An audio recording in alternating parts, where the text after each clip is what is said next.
the main, let's say, takeaway about building relationships.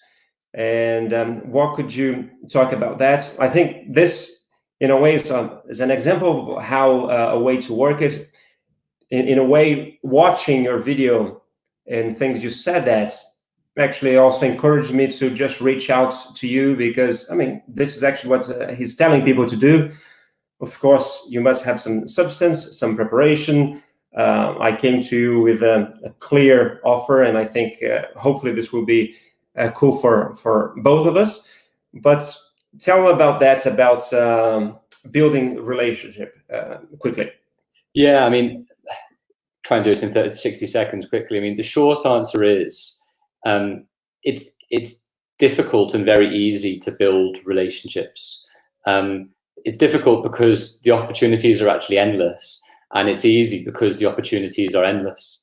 It could be on LinkedIn, it could be from an article that you've read, it could be from talking to someone in a taxi, it could be from going to a conference and meeting somebody. You know, I think a lot of people that I've learned the best and the most from is people just being open to having conversations. And then you never know where opportunities can arise.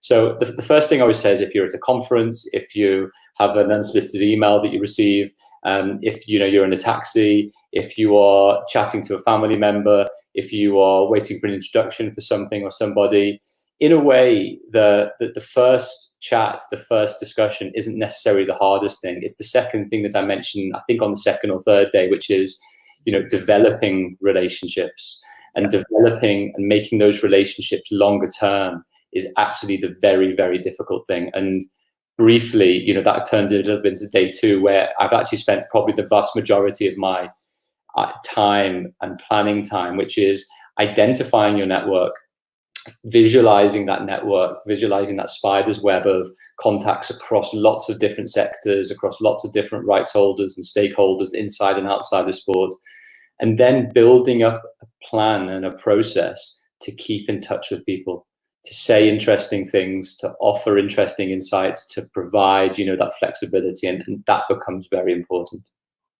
Yeah, I mean, one I think cool advice that you gave there. I normally say the same thing as well whenever you're approaching someone. A lot of people go with the mindset of asking, how that person may be able to help you.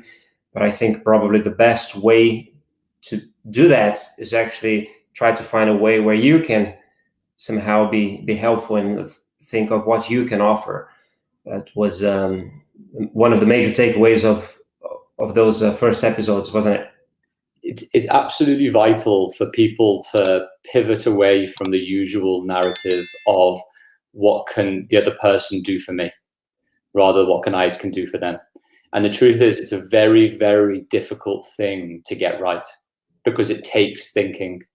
It doesn't take thinking to write an email saying, "Dear sir, please give me some work experience," because you haven't personalized it, you haven't given it thought.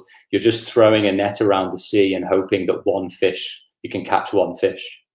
Whereas my approach generally tends to be, when I'm trying to give career advice, and that's one of the reasons I did the YouTube clips, is, and I've, to everyone's credit, I've seen it a lot more recently, maybe because people have watched some of the videos and have been trying to think long and hard about how best to connect with me or people that I work with or people associated in various networks, which is, think about what you can offer me. And I don't mean it in a selfish way, but I mean in terms of, you need to show somebody why you're of value, what you can add of value to potentially somebody who is time poor, that has a lot of things going on, that will ideally be very nice generally, but won't be able to respond to every email saying, "Please, can I have some career advice? Please, can I have some mentoring?